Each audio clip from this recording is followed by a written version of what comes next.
They came out of nowhere, dropped a hit that shook the country charts, and then silence. These artists once had the entire world watching, singing along, and begging for more. But after that one magic moment, they vanished. No tours, no albums, no explanation. Some walked away by choice, others were pushed, and a few disappeared into stories so strange they sound like legends. What happened to these voices of gold? Did fame become too much? Were they betrayed by the industry? Or is there something darker behind their silence? In this video, we're counting down 10 country stars who vanished after just one unforgettable hit.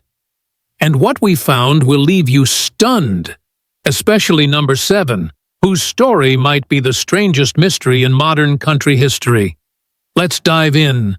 Keith Whitley's name still echoes across the country airwaves, thanks to his hauntingly beautiful hit, Don't Close Your Eyes.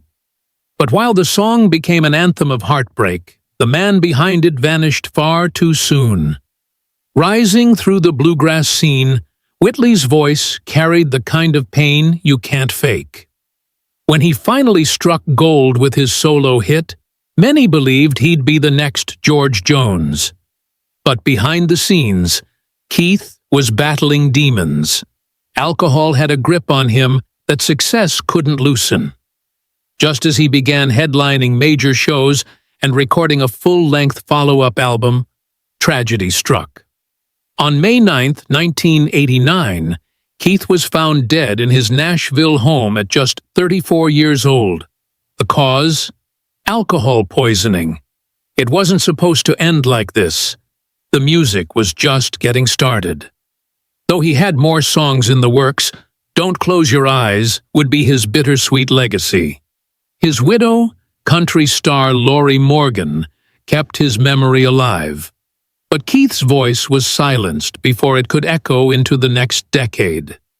A one-hit wonder by circumstance, not talent.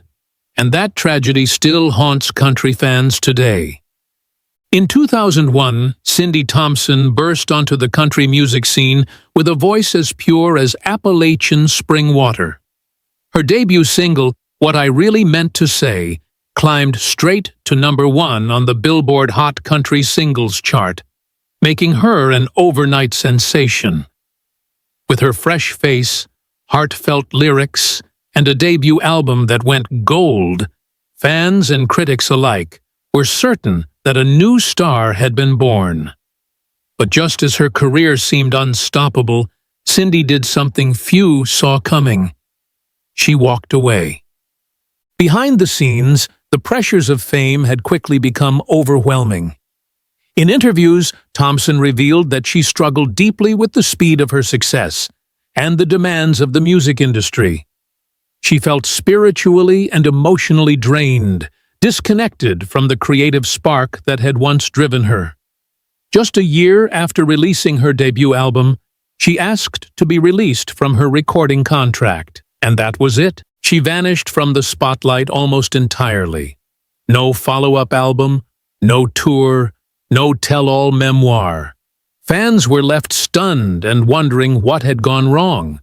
Many speculated personal issues, others whispered about industry politics. But the truth, as Cindy later explained in rare interviews, was simple. She needed to rediscover who she was away from the noise. Though she occasionally contributed background vocals or songwriting behind the scenes, her career as a front-and-center country star ended almost as quickly as it began. Today, What I Really Meant to Say remains a haunting reminder of what could have been. A glimpse at a talent that flickered bright and then chose to fade on her own terms. Deborah Allen's voice could slice through steel and mend hearts at the same time. When her hit Baby I Lied landed in 1983, it wasn't just a country song. It crossed over into the pop world and became a defining anthem of romantic regret. Suddenly, everyone wanted more of Deborah Allen. Her look was iconic, her sound unforgettable, and her songwriting skills unmatched. The Memphis-born singer had the chops to rival any Nashville heavyweight, and for a brief window in the early 80s, she was one of the brightest stars in the genre. But then, things got quiet. After the success of Baby I Lied, Allen released more singles and albums, but nothing ever quite matched the lightning-in-a-bottle impact of that breakout hit. Part of the problem? The industry was shifting. Traditional country was beginning to clash with the rise of more polished, pop-infused acts. And despite her early success in that lane, Deborah found herself pushed to the fringes. Worse, she got trapped in what some insiders call the middle lane curse. Too country for pop, too pop for country radio. Record labels didn't know how to market her. She wasn't easily packaged. And as a result, she slowly slipped off major playlists and out of public view. Still, Allen never stopped creating. She wrote for other artists, collaborated behind the scenes, and occasionally resurfaced with independent projects.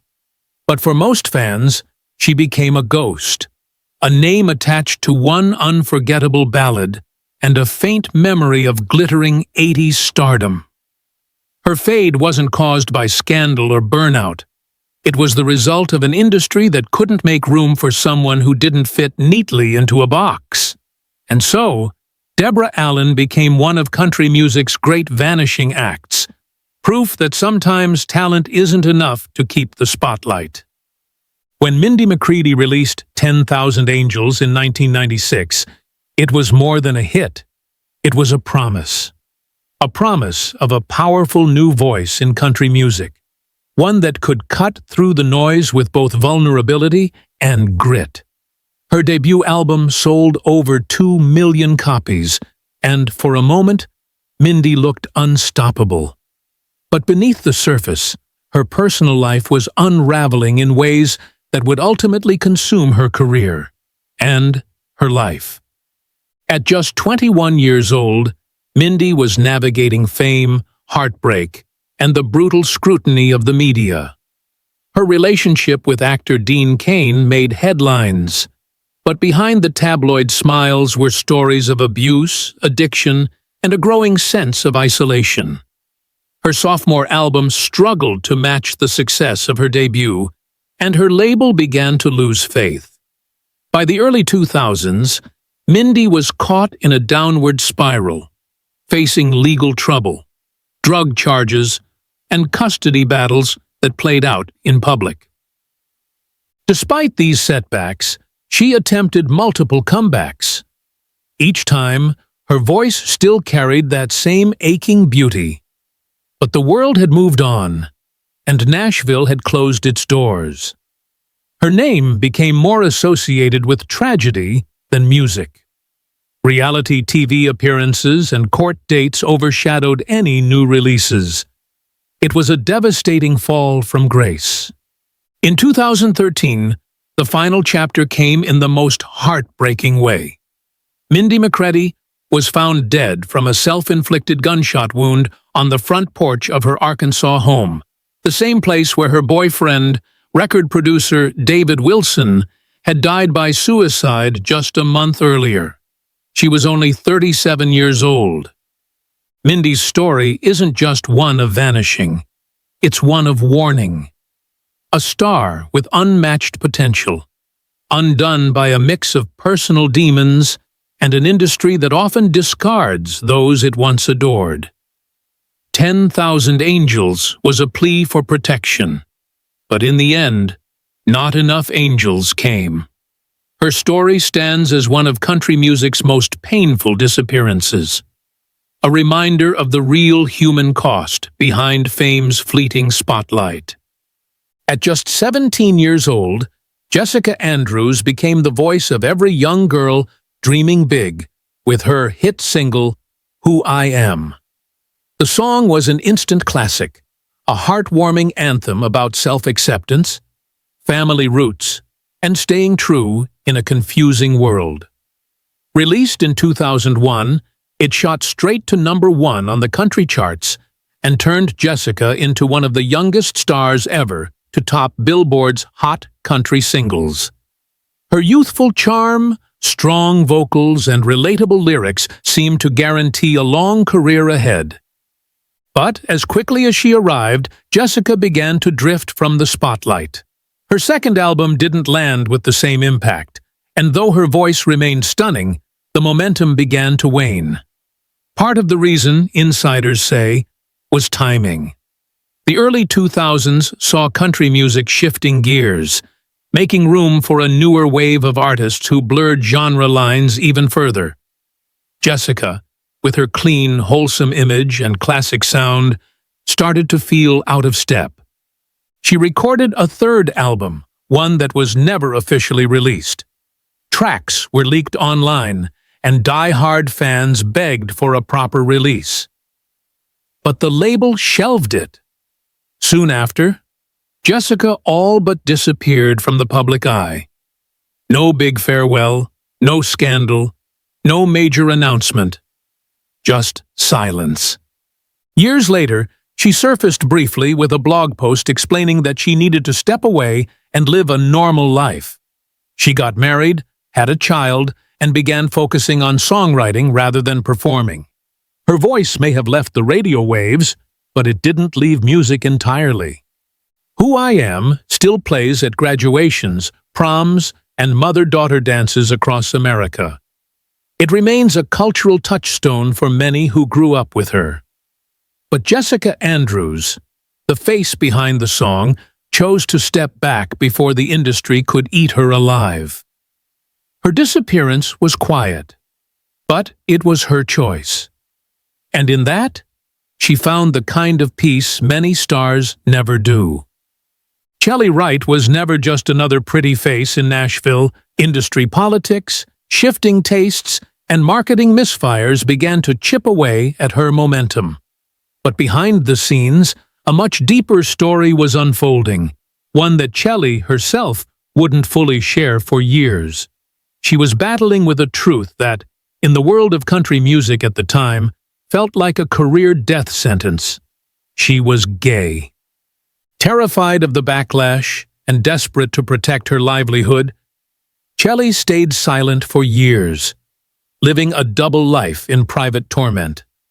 The pressure to hide her identity while maintaining a public image was suffocating. By the mid-2000s, her music career had slowed to a crawl, and she vanished from the charts. Then, in 2010, she did something no major country star had ever done before. She came out publicly. Her memoir, Like Me, Confessions of a Heartland Country Singer, laid bare her decades-long struggle and the fear that coming out would destroy everything. In many ways, it did. Her music was blacklisted by some stations, concert bookings dried up, and she faced backlash from conservative fans. But Sherrié Wright found something else in the silence: peace. Today, she's an activist, mother, and occasional performer, but the world of country music never fully welcomed her back. Her disappearance wasn't a mystery. It was a choice wrapped in survival. Single white female remains a high point in her catalog, a moment when she shined bright before the industry turned away. And in her story, we're reminded how the price of truth can often be invisibility. Julie Roberts hit like a storm in 2004 with her debut single, Break Down Here.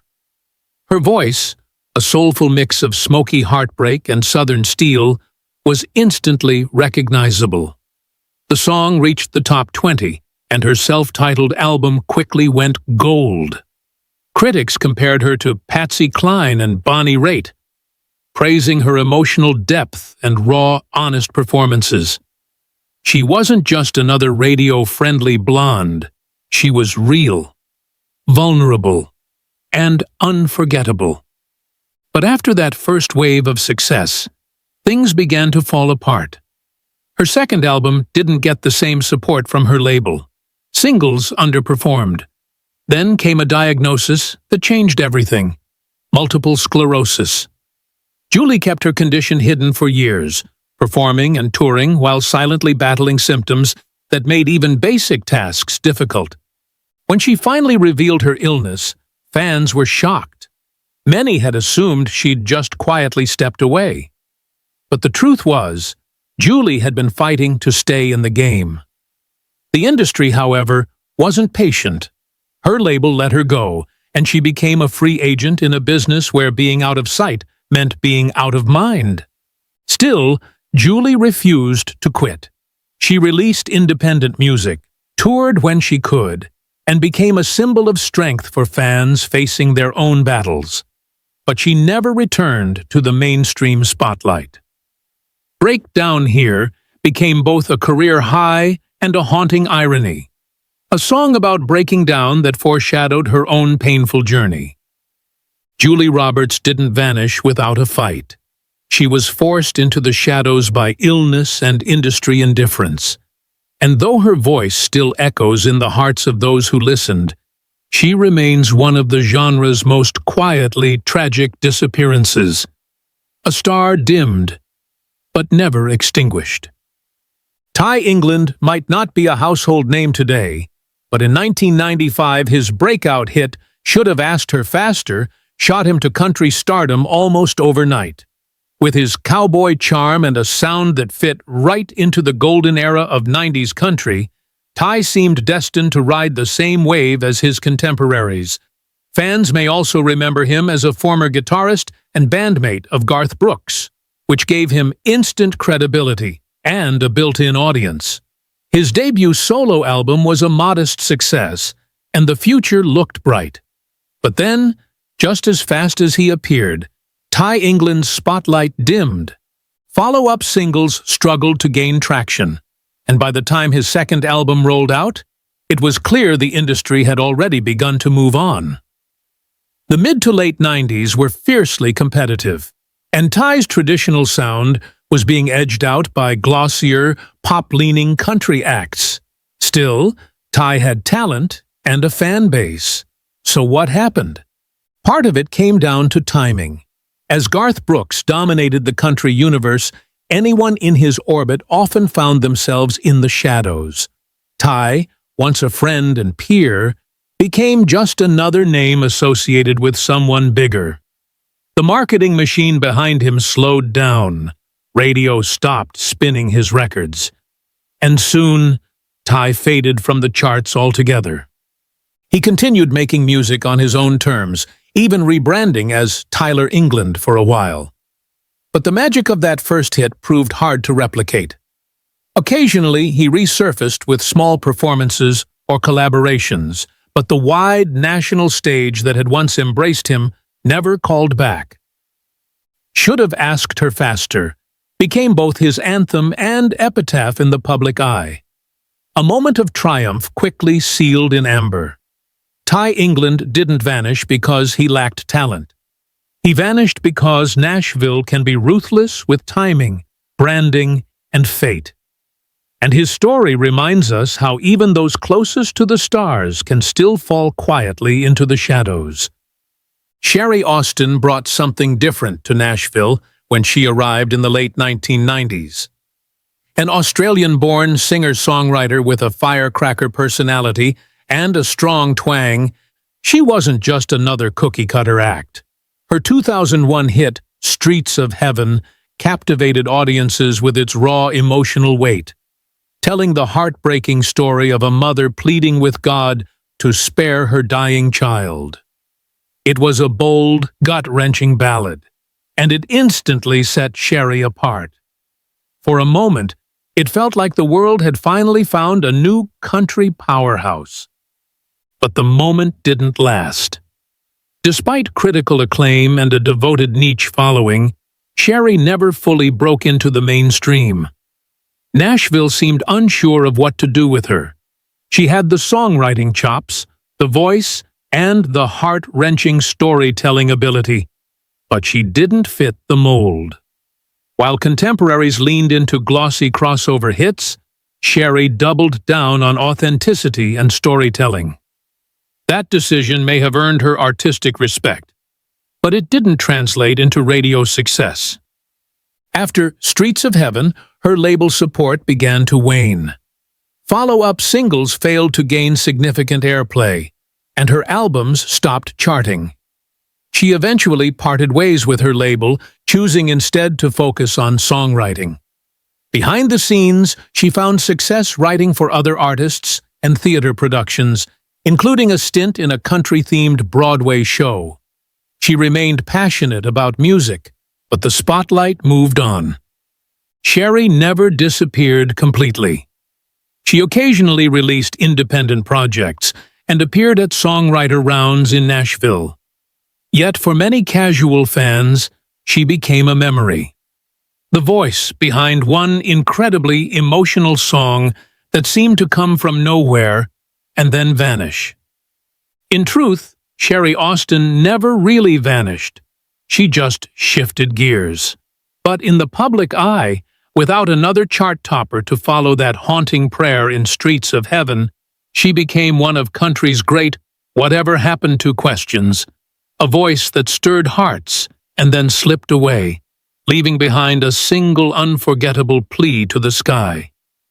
Julie Roberts had the kind of voice that could stop time.